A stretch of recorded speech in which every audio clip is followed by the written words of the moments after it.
Hello guys, இன்னைக்கு God tube levelling மான்வாவோட 7வது எபிசோட தான் பார்க்க போறோம். எபிசோடுக்குள்ள போறதுக்கு முன்னாடி மறக்காம எல்லாருமே ஒரு லைக்கை போட்டுருங்க. ஏன்னா எபிசோடு இதுக்கப்புறம் தான் இன்னமும் மாசா இருக்கும். ஏன்னா இப்பதான் ஃபென்ரரோட ஃபைட்டே ஆரம்பிக்குது. சரி வாங்க, நம்ம டைம் மிஸ் பண்ணாம எப்பிக்குள்ள போகலாம்.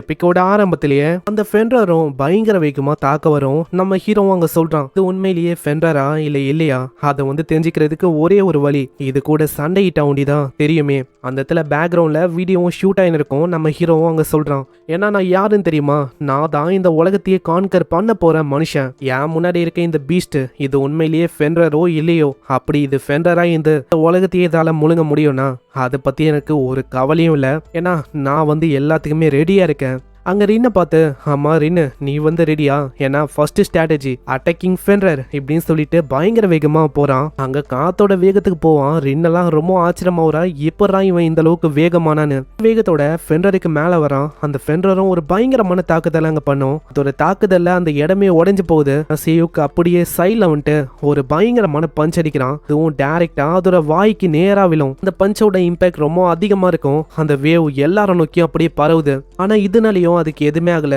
ஜஸ்ட் இன்னமும் அது ஆக்ரோஷமா மாறுது. நான் என்ன யோசிச்சேன்னா இது ஒரு ப்ராப்பரான ஹிட் அப்படின்னு யோசிச்சேன். ஆனா ஸ்டில் இப்பயும் அதுக்கு எதுவுமே ஆகல. நான் இப்போ என்ன பண்றது? ஹர்குலஸ் சொன்ன மாதிரி தான் எனக்கு ஒரு மினிட்ஸுக்கு அப்புறம் ஆகுமோ அப்படின்னு ஆளு கொஞ்சம் பயப்படுறான். அந்த பீஸ்ட் வெற மாதிரி இல்ல, நம்ம சியூக்க பயங்கரமா அங்க தாக்க ஆரம்பிக்கிறேன். ஆனா சியூக் எப்படியோ அந்த இடத்துல தப்பிக்கிறான். இதே மாதிரி எல்லா இடமும் எக்ஸ்ப்ளோஷனா இருக்கு. அங்க சைட்ல இன்னும், ஆமா எல்லாருமே என்ன பண்றீங்க, நம்ம ஒன்னும் வேடிக்கை பார்க்க வரல, வாங்க நம்மள போகலாம். ரெண்டும் அங்க களை இறங்குறா. இன்னொரு சைடு அதை அட்டாக் பண்ணும் போதே நம்ம ஹீரோ யோசிக்கிறான்.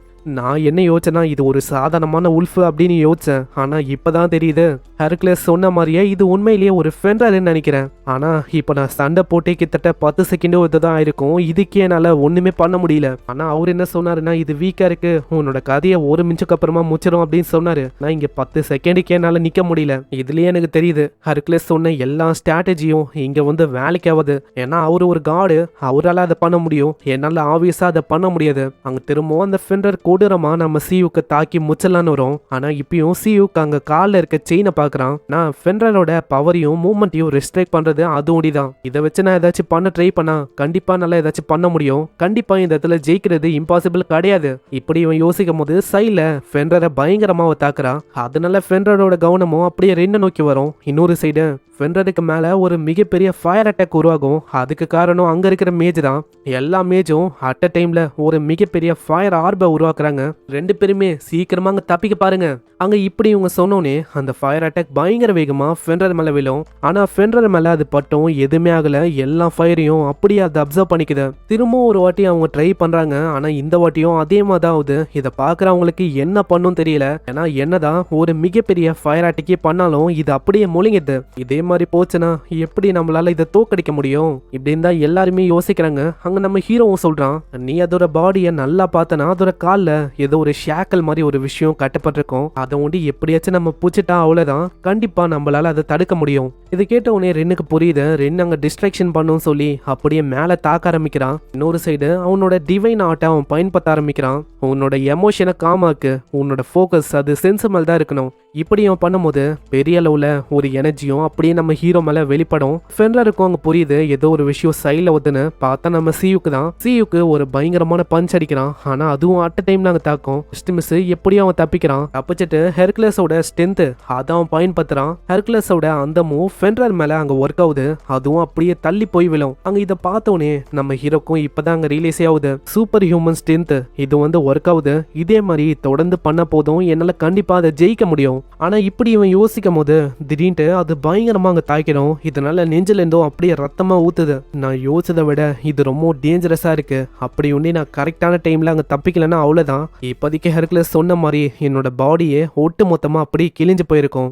அடே இருங்க, இப்பதான் நான் ஒரு விஷயத்த யோசிக்கிறேன். நான் தாக்குறதுக்கு முன்னாடி என்னது தாக்க வந்துச்சு. நான் அந்த டைம்ல அடிக்கடி அது கொஞ்சம் யோசிக்குது, தாக்கலாமா வேணாவான்னு. அங்க இதே மாதிரி தான் இப்பயும் அது தாக்க வரும். ஆனா இப்பயும் அது கொஞ்சம் யோசிக்கும், கொல்லலாமா வேணாவான்னு. நான் இந்த டீம்ல ரெண்டு பயங்கரமா அங்க காலையே தாக்குறா. அங்க இதனால அங்க ரத்தமா ஊத்தும். இன்னமும் அந்த ஃபென்ரர் ஆக்ரோஷமாவுது.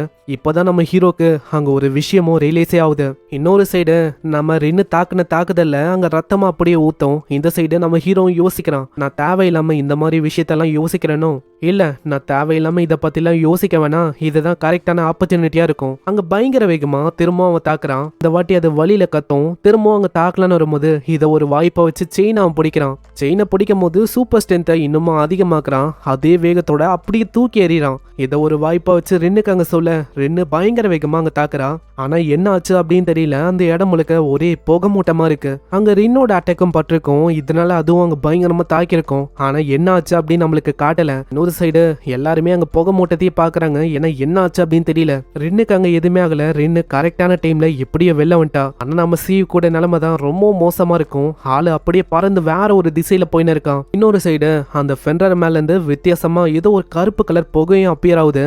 அது இன்னமும் ஆக்ரோஷமா எல்லார பார்த்தும் கத்தும். இதை பாக்குற அந்த பர்சன் ரொம்ப பயந்து போயிடறான். ஏன்னா இதுக்கு முன்னாடியே அதை சமாளிக்க முடியல. இப்ப வர அது பர்சைக்கா போகுது. கண்டிப்பா இந்த இடத்துல வாய்ப்பே இல்ல, அது தோக்கடிக்குது. இன்னொரு சைடு நம்ம ஹீரோ விழமோதே யோசிக்கிறான். எனக்கு இன்னமும் அங்க புரியல. ஏன்னா நல்லா கவனிச்சிங்கன்னா இந்த ஃபெண்டர் வந்து அதுவா தாக்கியிருக்காது. ஃபர்ஸ்ட் தாக்குதல எப்பயுமே நம்ம சியூக்கு மத்தவங்க தான் பண்ணிருப்பாங்க. இதுக்கு முன்னாடி கூட ரின்னு சொன்னா இந்த மாதிரி நாங்க சேஃபா வெளியில வந்துட்டோம்னு. அதுக்கு காரணம் மத்த டீம்மேட்ஸா கூட இருக்கலாம். ஆனா அந்த இடத்துலயும் நல்லா யோசிங்க. ஃபெண்டர் என்னதான் அந்த செயினால கட்ட போடப்பட்டு அங்க பவர்ஸே இல்லாம இருந்தாலும் அது ஸ்டில் ஒரு ஃபெண்டர் தான் ரொம்ப ஸ்ட்ராங் ஆனது. அப்படி இருக்கும் போது எங்க எல்லாரோட கதையும் அசால்ட்டா அதெல்லாம் முடிக்க முடியும். ஆனா அப்படி பண்ணல. இந்த விஷயத்த நான் எதுக்காக இன்னமும் நான் ரிலீஸ் பண்ணாம இருக்கேன். உண்மையிலேயே இங்க முட்டாள் நான் தான். அங்க சைட்ல இன்னொரு ஒரு ஹண்டரும் ஆமா என்ன ஆச்சு நீங்க ஓகே தானா? ஆனா நம்ம ஹீரோ சைட்ல பாக்குறான். இப்பயும் அங்க சண்டை போயின்னு இருக்கு. ரின்னும் அங்க தாக்கின்னு இருக்கா. இதுக்கிடையில நம்ம சியூக்கு வரான். சியூக்கும் அங்க கம்முன்னு வரும்போது ரென்னு ரொம்ப ஆச்சரியமா வரான். ஆமா சியூக்கு நீங்க? ஆனா நம்ம சியூக்கு தைரியமா அப்படியே அந்த ஃபெண்டர் முன்னாடி போய் நிக்கிறான். அங்க அவன் யோசமா தான் இதுக்கு முன்னாடி எப்படி அந்த ஃபெண்டர் ஃபர்ஸ்ட் தாக்காது அதே மாதிரி தான் இப்பயும் அவங்க அட்டாக் பண்ணாம அந்த ஃபெண்டர் தாக்கவே இல்லை. அங்க மத்தவங்க நம்ம ரின்னு எல்லாருமே பயந்து போயிடறாங்க. அங்க கத்துறாங்க சியூக்கு பின்னாடி வாங்கன்னு. ஆனா சியூக்கு எதையுமே அங்க கேட்கல. ஜஸ்ட் முன்னாடி போய் அங்க நிக்கிறான். நான் இதுக்கு முன்னாடி இந்த விஷயத்த பத்தி யோசிக்கல. ஆனா இது ரொம்ப ஸ்டேஞ்ச் ஆயிடுச்சு அப்படின்னு சொல்லி நான் விட்டேன். ஆனா இப்பதான் எனக்கு உண்மையிலேயே ரிலேஸே ஆகுது நான் எதுக்காக இன்னமும் சாகாம இருக்கேன்னு. எல்லாருமே நல்லா யோசிங்க. எதுக்காக நம்ம இன்னமும் ஃபெண்டர் முன்னாடி உயிரோட இருக்கும். நான் இப்போதைக்கு இது கோவமாச்சுன்னா அவ்வளவுதான், எல்லாரோட கதையும் முடிஞ்சிருக்கும். அதுலயே உங்களுக்கு தெரியலையா ஃபெண்டர் நம்ம யாரையுமே கொல்ல விரும்பல. அப்படி அதை யோசிச்சுன்னா எப்பயோ நம்ம எல்லாரையுமே மொத்தமா முடிச்சிருக்கோம். ஆனா நாங்க வந்து இதுக்கு முன்னாடியே உயிரோட திரும்ப போனோமே அந்த விஷயம் அட நீங்க நினைக்கிற மாதிரி நீங்களாம் ஒன்னும் உயிரோட தப்பிச்சு போகல. இதுக்கு காரணமும் இந்த ஃபெண்டர் தான். ஏன்னா இந்த ஃபெண்டர் அங்க உங்களை விட்டுருக்கு. அதனால தான் நீங்க உயிரோட தப்பிச்சு போனீங்க தெரியுமா? இல்லைன்னா அவ்வளவுதான் உங்கள யாருமே இப்போ கரண்டா உயிரோடவே இருந்திருக்க மாட்டீங்க. இதை நம்புறதுக்கு கஷ்டமா இருக்கலாம். ஆனா நல்லா யோசிங்க. ஃபர்ஸ்ட் அட்டாக்க நம்ம தான் பண்றோம். அதனால தான் இது தாக்குது. ஏன்னா இதால ஹாஸ்கார்டியை மொத்தமா அழிக்க முடியும்னா நம்மளாம் என்ன இது? இப்ப நம்ம சியூக்கும் இந்த ஃபெண்டரோட ஸ்டோரியை பத்தி அவன் சொல்ல ஆரம்பிக்கிறான். இந்த ஃபெண்டர் பிறக்கும் போதே இதை அபடன் பண்ணிட்டாங்க. அதுக்கப்புறம் இதோட வாழ்க்கை ரொம்ப கஷ்டமா போயிருக்கு. லோன்லியா ரொம்ப ஹங்கிரியா ஒண்ணுமே இல்லாம தனிமையில அது வாடி போயிருக்கு. சர்வே ஆகுறதே ரொம்ப கேள்விக்குறியா இருந்திருக்கும். அது எப்படியோ இதே மாதிரி அங்க சர்வே ஆகுது. கொஞ்ச நாள்ல ஹாஸ்கார்ட்ல இருக்க காட்ஸ் அது மீட் பண்ணும். அந்த இடத்துல ஒரு 3 காட்ஸ் வந்துட்டு ஆமா நான் கேள்விப்பட்டேன் உன்னை பத்தி. என்ன அந்த அளவுக்கு ஸ்ட்ராங்கா? சரி இந்த ரோப்பை வச்சு நாங்க கட்டி பாக்குறோம். ரோப்பை உன்னால அன்டை பண்ண முடியுதானு முடிஞ்சா பண்ணி பாரு அப்படின்னு ஃபெண்டர் முன்னாடி சொல்லும் போது ஃபெண்டர் அங்க எதுவுமே சொல்லாது. ஏன்னா ஃபெண்டர் இது வரைக்கும் அங்க லோன்லியா இருந்திருக்கும். தனிமையிலேயே அது வாடி போயிருக்கும். அதனால அது என்ன யோசிக்கணும், உங்க எல்லாருமே என் கூட விளையாட வந்திருக்காங்க. நான் இது வரைக்கும் தனியா இருந்தேன். இதுக்கு மேல அப்படி இருக்க மாட்டேன் இப்படின்னு தான் அது யோசிக்கும். ஆனா ரொம்ப ஷாக்கிங்கான விஷயமே அந்த ரோப்பை அது அப்படியே உடைச்சிரும். இதை பாக்குற அந்த 3 காட்ஸும் அப்படி ஷாக் ஆகுறாங்க. ஏன்னா அந்த அளவுக்கு இந்த ஃபெண்டர் ரொம்ப ஸ்ட்ராங்கா இருக்கு. ஃபெண்டர் ரொம்ப சந்தோஷமா இருக்கு. ஏன்னா அதுக்கு ஏதோ புது ஃப்ரெண்ட்ஸையும் மேக் பண்ண மாதிரி இருக்கு. அது இந்த 3 காட்ஸையும் பார்த்து இவங்க எல்லாருமே என்னோட ஃப்ரெண்ட்ஸ் அப்படின்னு யோசிக்கும். ஆனா அவங்க வந்து அப்படி யோசிக்கல. ஏன்னா அவங்களுக்கு ஒரு சைடு பயம் இருந்துச்சு. இது கிட்ட பயங்கரமான பவர்ஸ் இருக்கு. ஒரு நாள் இல்ல ஒரு நாள் இது அழிவை கிரியேட் பண்ணணும்னு. அதனால எப்படியாச்சும் இதை அடக்கணும்னு சொல்லி அவங்க கிளிப்னர் அப்படின்னு ஒரு செயினை கிரியேட் பண்ணாங்க. அதை அவங்க கொண்டு வந்தாங்க. ஃபெண்டருக்கும் அதுல ஏதோ ஒரு விஷயம் தப்பா இருக்கு அப்படின்னு தெரியுது. ஏன்னா இதுக்கு முன்னாடி அவங்க கொண்டு வந்த அந்த ரோப்பு மாதிரி இது இல்லை, இது கொஞ்சம் வித்தியாசமா இருக்கு. அங்க டிஒய்ஆர் அப்படின்னு ஒரு கார்டு இருக்காரு. நம்ம இவரை டயர் அப்படின்னு சொல்லலாம். அவரு தான் அந்த செயினை வந்து கொடுக்குறாரு. அங்க கொடுக்கும் போதே அவரு சொல்றாரு, போன வாட்டி பண்ண மாதிரி நீ பண்ணணும். அப்படி உன்னால பண்ண முடியலையா அதுக்கு பதிலா என்னோட கையை நீ கடிக்கலாம். அங்க ஃபெண்டருக்கு மற்ற காட்ஸை கம்பேர் பண்ணா டயர் மேல ரொம்ப நம்பிக்கை அதிகம். நான் நம்ம டயர் இருக்காருல்ல அவரு ஃபெண்டருக்கு ஏகப்பட்ட உதவியை பண்ணிருக்காரு. இதுக்கு முன்னாடி பசியில இருக்கும் போது ஃபெண்டருக்கு இவரு தான் சாப்பாடு போட்டாரு. ஒரு துணையா ஒரு ஃப்ரெண்டா இருந்தாரு. அந்த நம்பிக்கையில அது ஒத்துக்கும். ஆனா அதுவே அதுக்கு வினையாமையும் அந்த செயின்ல வசமா அது மாட்டிக்கணும்னு எல்லா காட்ஸும் யோசிச்ச மாதிரி தான் அங்க ஃபென்ரர் அதால அதை உடைக்கவே முடியல. அதுவும் பயங்கரமா துடிக்கும். மத்தவங்க எல்லாருமே போயிடுவாங்க. ஈவன் நம்ம டயர் அவரும் ரொம்ப கஷ்டப்பட்டு அங்க போயிடுவாரு. ஆனா டயர் திரும்பவும் அங்க வருவாரு. இந்த டைம் அந்த ஃபென்ரரோட உருவம் ரொம்ப பெருசா இருக்கும். அங்க ப்ராமிஸையும் ஒரு நிறைவேற்றுறாரு. அப்படி உன்னால இதுல இருந்து வெளியில வர முடியலன்னா நீ என்னோட கையை சாப்பிடலாம் அப்படின்னு அவரு சொல்லியிருப்பாரு. அதே மாதிரி அந்த பீஸ்டோட வாயில அவர் கையை வைக்கிறாரு. ஆனா இப்பயும் ஃபென்ரர் அது வந்து கடிக்கவே இல்லை. ஃபென்ரருக்கு நம்ம டயர்னா அவ்வளவு பிடிக்கும். அதனாலே அதை அப்படியே விட்டுரும். ஆனா ஹாஸ்கார்ட்ல இருக்க காட்ஸ் எந்த அளவுக்கு கேவலமானவங்கன்னா ஃபென்ரர் ஆல்ரெடி இந்த மாதிரி நிலைமையில இருக்கும். இதுல மத்தவங்கள அது கடிக்க கூடாதுன்னு சொல்லி ஒரு மிகப்பெரிய கத்திய வாயிலே குத்துறாங்க. இதனால அந்த பீஸ்டோட வாயும் எப்பயுமே திறந்து இருக்கிற மாதிரி தான் இருக்கு. அதால மூடவும் முடியல. அதுக்கப்புறமா ஃபென்ரருக்கு இந்த ஹாஸ்கார்ட்ல இருக்க மக்கள் மேல ரொம்ப கோவம் வந்து அதிகமா இருக்கும். அதுக்கப்புறமா தான் நம்ம ஹெர்குலஸ் சொன்ன விஷயம்லாம் அங்க ஏற்பட்டிருக்கும். ஃபென்ரர் எல்லாரையுமே கொண்டு ஓடினா அப்படியே முழுங்கி இருக்கும். முக்கியமா ஃபென்ரரை ஏமாத்தின அந்த 3 காட்ஸை ஃபர்ஸ்ட் அது முழுங்கும். அதுக்கப்புறம் நம்ம டயரை நோக்கி வரும். ஆனா டயரை முன்னாடி வந்துட்டோம். அங்க வந்து கொல்ல முடியல. ஏன்னா டயர் தான் நம்ம ஃபென்ரர் ரொம்ப பசியில இருக்கும் போது அங்க சாப்பாடை கொண்டு வரதுன்னு ஒரு நல்ல ஃப்ரெண்டா இருந்தாரு. அதனாலயே நம்ம டயரை இப்பயும் அது ஃப்ரெண்டா தான் பாக்குது. அங்க அப்படியே விட்டு வந்திருக்கும். மித்தாலஜி இந்த ஹிஸ்டரி இதுலலாம் இந்த ஃபென்ரர் ரொம்ப ஆக்ரோஷமான கிரியேச்சரா தெரியலாம். நான் உண்மையிலேயே ஃபென்ரரை வந்து அப்படியான்னு கேட்டா கண்டிப்பா அதான் கிடையாது. அதான் மத்தவங்களால இது ஒரு டிமானிக் உல்ஃப் அப்படின்னு அழைக்கப்பட்டாலும் இது ரொம்ப நல்ல பீஸ்ட் தான். மத்தவங்கள ஹார்ம் பண்ணும் அப்படின்னு யோசிக்கல அப்படின்னு அவங்களுக்கும் நம்மளுக்கும் நம்ம ஹீரோ வந்து ஸ்டோரி அங்க சொல்றான். ஆனா என்னதான் இருந்தாலும் இது ஒரு எஸ் ரேங்க் பாஸா இருக்கு. கண்டிப்பா இதோட கதையை முடிக்கணும்.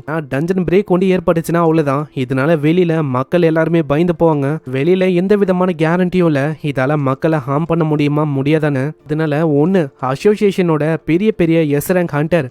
அதனால அவங்களோட ஹெல்ப் மூலமா ஃபர்ஸ்ட் இதோட கதையை முடிக்கிறது ஒரு நல்ல டிசிஷனா இருக்கும். இப்படி அங்க ரின்னு சொல்லும் போது நம்ம ஹீரோவும் யோசிக்கிறான். ரின்னு சொல்றது ஒரு வகையில அங்க கரெக்டா இருக்கு. ஏன்னா ரின்னு சொல்ற மாதிரியே இதுக்கப்புறம் ஏதாச்சும் பெரிய பிரச்சனை ஆச்சுன்னா அவ்வளவுதான். கண்டிப்பா எல்லாருமே சேர்ந்து இந்த ஃபென்ரரை கொல்ற மாதிரி தான் இருக்கும். ஆனா இன்னமும் எனக்கு புரியாத விஷயம் எப்படி இந்த ஃபென்ரர் இங்க வந்துச்சு. இதுக்கு முன்னாடியே ஃபென்ரரை அபேண்டன் பண்ண மாதிரியே திரும்பவும் அபேண்டன் பண்ணிருக்காங்களா? மித்தாலஜியை படி பார்த்தா அந்த கிளிப்பனர் அந்த செயின்ஸ் மூலமா இது கட்டப்பட்டிருக்கும். அதுக்கப்புறம் எப்படியோ அது எஸ்கேப் ஆயிருக்கும். திரும்பவும் அந்த செயின்ஸால யாரோ ஒருத்தங்க கட்டியிருக்காங்க. அப்பனா இதுக்கு பின்னாடி யார் இருக்கா? யாரோ ஒருத்தங்க தான் ஒரு பேரியரை வச்சு இந்த ஃபென்ரரை மொத்தமா இங்க அடிக்கணும் அப்படின்னு ட்ரை பண்ணிருக்காங்க. இங்க ஒரு பேரியர் இருக்கு. அதனால தான் இப்ப ஃபென்ரரால தப்பிக்க முடியல. யாரோ ஒருத்தங்களால திரும்பவும் அபேண்டன் ஆயிருக்கா அப்படின்னு தான் நம்ம ஹீரோ யோசிக்கிறான். அப்படியே இவங்க விட்டு போனாலும் அது தனிமையில திரும்பவும் எந்த போற மாதிரி இருக்கும். அங்க ரின்னு சொல்றா, அட என்ன பண்ணிருக்கீங்க வாங்க. அங்க இதே மாதிரி போகும்போதும் அவன் யோசிக்கிறான். இடத்துல என்னோட பவர்ஸை வச்சு பெருசா ஏதோ பண்ண முடியல. ஏன்னா நாங்க ஒன்ஸ் இந்த இடத்த விட்டு போயிட்டா அவ்வளவுதான். கண்டிப்பா ஒரு எஸ் ரேங்க் கேங் வந்து வரும். இப்போ ஃபென்ரர் ரொம்ப வீக்கான நிலையில இருக்கு. கண்டிப்பா அவங்களால ஜெயிக்க முடியும். ஆனா என்னதான் அவங்களால ஜெயிக்க முடிஞ்சாலும் அங்க தாக்கும் போது ஃபென்ரரும் கண்டிப்பா தாக்கும். நிறைய பேர் எந்த போகவும் வாய்ப்பு இருக்கு. ஆனா அதுக்குன்னு சிம்பிளா இதே மாதிரி உட்காந்து இருக்க முடியாது. ஏன்னா அந்த அட்டாக்னால நிறைய பேரோட உயிரும் போறதுக்கு வாய்ப்பு இருக்கு. ஆனா எனக்கும் இந்த ஃபென்ரருக்கும் அந்த அளவுக்கு சம்மந்தம் இல்ல. நான் என்னோட பழைய வாழ்க்கைய வாழ்றதுக்கு போலாம். எக்யூப்மெண்ட்டை மேக் பண்ணி விற்கிறது, யூடியூப்ல வீடியோ போடுறது, சீஹாவோட நிலைமையை இன்னமும் சரியாக்குது. இந்த மாதிரி விஷயத்த பண்ணலாம். ஆனா ஏன் தெரியல எனக்கு வந்து ஒரு மாதிரி இருக்கு. நான் மத்தவங்கள மாதிரி அதை அப்படியே விட்டு போகவும் விரும்பல. அங்க இப்படி யோசிக்கும் போது பின்னாடியே ஒரு வாய்ஸ் கேக்குது. ஆமா சியூக்கு என்ன ஆச்சு? ஆனா நம்ம சியூக்கு அந்த ஃபென்ரரை நோக்கி அப்படியே ஓடி போறான். அந்த ஜெயிண்டான ஃபென்ரரை பார்த்து தான் ஆளு யோசிக்கிறான். இது என்னதான் ஒரு ஃபென்ரரா இருந்தாலும் நிறைய வாட்டி இதை அபேண்டன் பண்ணிருக்காங்க. நிறைய முறை நிறைய பேர் இதை ஹார்ம் பண்ண ட்ரை பண்ணாலும் அதுக்கு ஹர்ட்டே ஆனாலும் இது மத்தவங்கள அவ்வளவு சீக்கிரத்துல ஹர்ட் பண்ணாது. இப்ப பிரச்சனையே இந்த டஞ்சன் தான். இந்த டஞ்சன் இருக்கிறது தான் ஒரு பிரச்சனையா இருக்கு. காட் டியூப்ல இருக்க ஒரு காடும் கஷ்டம் வரும்போது எல்லா கஷ்டத்தையும் அவங்க அனுபவிச்சிருக்காங்க. என்னதான் அது ஒரு இம்பாசிபிளான விஷயமா இருந்தாலும் கடைசியில அந்த இம்பாசிபிள பாசிபிளா மாத்தி ஒரு மிகப்பெரிய ஹீரோவா எல்லாராலையும் மாற முடிஞ்சது. அதே மாதிரி தான் நானும் கண்டிப்பா இந்த இம்பாசிபிளான விஷயத்த பாசிபிளா மாத்துவேன். உள்ளுக்குள்ளேயே இந்த டஞ்சனை ஒட்டு மொத்தமா டெஸ்ட்ராய் பண்ணலான்னு இருக்கேன். என்னது நீங்க டஞ்சனை டெஸ்ட்ராய் பண்ண போறீங்களா? ஏன்னா நம்ம ஹீரோ என்ன யோசிக்கிறானா, அல்டிமேட்டா இந்த டஞ்சன் இருக்கிறது தான் ஒரு மிகப்பெரிய பிரச்சனையா இருக்கு. ஏன்னா இது ஒரு எஸ் ரேங்க் டஞ்சனு. இது உள்ள ஃபென்ரரும் இருக்கு. அதுதான் மிகப்பெரிய பிரச்சனையாவும் இருக்கு. இப்படி டஞ்சனை டெஸ்ட்ராய் பண்ணிட்டா ஃபென்ரர் இங்க இருக்காது. அதுக்கப்புறம் ஃபென்ரர் இருக்கிற விஷயமும் மத்தவங்களுக்கு தெரியாது. டஞ்சனும் இருக்காது, ஃபென்ரரும் இருக்காது. அதுதான் நம்ம ஹீரோட பிளான். ஆனா நம்ம இன்னும் பின்னாடி கத்துறா அது இம்பாசிபிள். ஒரு டஞ்சனை டெஸ்ட்ராய் பண்ணவே முடியாது. ஒரு மிகப்பெரிய எஸ் ரேங்க் டஞ்சனை டெஸ்ட்ராய் பண்றதெல்லாம் வெறும் காடால ஒண்டிதான் பண்ண முடியும். அதெல்லாம் பாசிபிளி உங்களால பண்ண முடியாது. ஆனா நம்ம ஹீரோ ஹெர்குலஸோட பவரை பயன்படுத்த ஆரம்பிக்கிறான். அங்க அங்க இதுக்கு முன்னாடி கன்ஃபியூசஸ் சில பல வார்த்தைகளை சொல்லியிருப்பாரு. அதையும் ஆளு யோசிக்கிறான். ரிவர் தன்னுடைய வாட்டரை தனக்கு தானே அது ட்ரிங்க் பண்ணாது. அதே மாதிரி தான் ட்ரீ தன்னுடைய ஃப்ரூட்ஸை தனக்கு தானே ஈட் பண்ணாது. அதே மாதிரி சன் அதோட வெளிச்சத்தை அது மேலேயே அடிக்க முடியாது. அதே மாதிரி தான் இந்த ஃப்ளவரும். அதே மாதிரி தான் நானும் ஒரு ஜென்டல்மேனா எனக்கு நானே ஆக்ட் பண்ணிக்க மாட்டேன், மற்றவங்களுக்காக ஆக்ட் பண்ணுவேன். இவன் இது கேட்கறதுக்கு ரொம்ப சிரிப்பா இருக்கலாம். ஏன்னா இதனால எனக்கு ஒண்ணுமே கிடைக்காது. அல்டிமேட்டா மணி ஃபேம் எதுவுமே எனக்கு வராது. இருந்தாலும் பரவாயில்ல. ஏன்னா கான்ஃபியூசஸ் வந்து சொன்னாரு, நீ எப்போ மற்றவங்களை மதிக்கிறியோ மற்றவங்கள பற்றி யோசிக்கிறியோ அப்போதான் உன்னால் நல்ல ஜென்டல்மேனாக மாற முடியும். அந்த டைமில் நம்ம சீக்கு அவளுக்கும் எதுவுமே புரியல. ஆனால் இப்போ ஆளுக்கு நல்லாவே புரியுது. எனக்கு இந்த உலகத்தில் இருக்க ஜென்டல்மேன் அவங்கள பற்றிலாம் எனக்கு தெரியல. ஆனால் சில பல ரீசனுக்கு நான் ரொம்ப டீசெண்டான பர்சனாக இருக்கணும் அப்படின்னு ஆசைப்படுறேன். ஏன்னா நம்ம ஹீரோக்குன்னு நம்ம சீஹா, அதே மாதிரி வாங்கு, யுன்னு, எடிட்டர் பொண்ணு, முக்கியமாக நம்ம ரின்னு, இந்த மாதிரி ரொம்ப நல்ல உள்ளங்களோட இருக்கிற சில பல பர்சன்ஸ் இருக்காங்க. இந்த மாதிரி ரொம்ப நல்ல உள்ளங்கள் இருக்கும் போது எப்படி அவனால இப்படியே இதை விட்டு போக முடியும்? கான்ஃபியூசஸ் அவரோட வீடியோ பார்க்கும்போது தான் நிறைய விஷயம் நம்ம ஹீரோக்கு ரிலீஸே ஆச்சு.